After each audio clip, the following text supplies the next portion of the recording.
Welcome to Future Talks at Reflect Festival. Today we are here with Vasilis, the founder of Woli.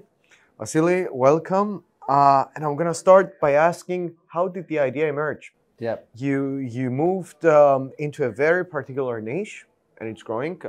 So you were spot on. And you're in the fintech industry right now. So how did Woli emerge? Thanks for having me, first of all. I'm the CEO and co-founder of Woli. Woli is a banking app and a debit card for kids and teenagers starting from the age of 10. Eventually, we will start even earlier on in life.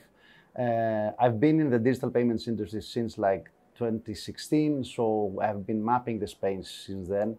And from the early days, we had identified, a segment of people, which essentially is kids, which are underserved by digital payment methods. So you see different types of services around, but they're all for adults.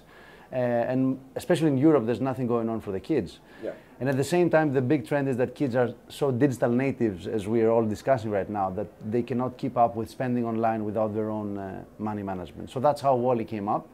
We also had parents complaining to us, being fintech guys, about their kids, help us do something about it. So it was a mix of macro, let's say, research and real life problems that we had by friends and neighbors. Yeah. How is Woli doing right now? It's doing very well, but what's next for Woli? That's the right question. So essentially now we're offering the basic functionality, which is a mix of banking, fintech, and educational assets. So we're trying to create a very educational experience around banking. We offer, we're live in Greece right now. We're expanding in Southern Europe within 2023, in Italy and Spain. Hopefully also Cyprus. Yeah, hopefully. I mean, we should be the next destination after Greece. We want to make some buzz in a big market, and then we're coming to Cyprus as well.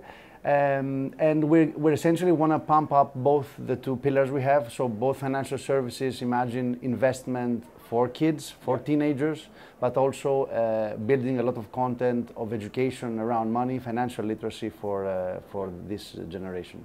And the amazing part is that Generation Z is the biggest generation to hit the markets over the next few years. So they start with Woli now, and they may carry on and stay with Woli as they grow up, I assume. Yeah. Yes. So you're entering a new niche. That's something that we still internally are trying to design, but we're not there yet because we're still trying to focus a lot in this specific segment that we know the pain points. But yes, we're looking to the 18 plus as a Woli plus, if you would call it, proposition for a young adult.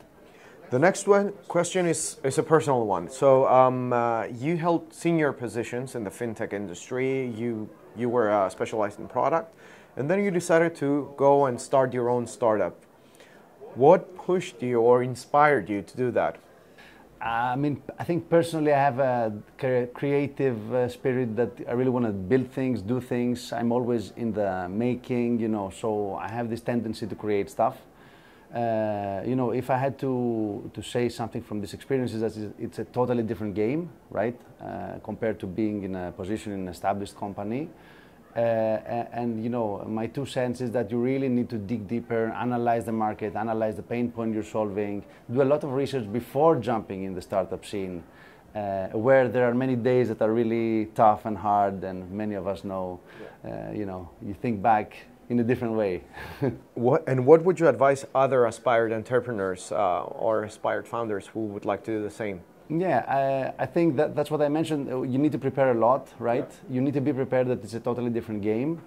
There's no security. There are many days that you think nothing's working. So I think it's a totally different shape, different mindset that you need to have to approach, let's say, the startup problem, I would say. Yeah.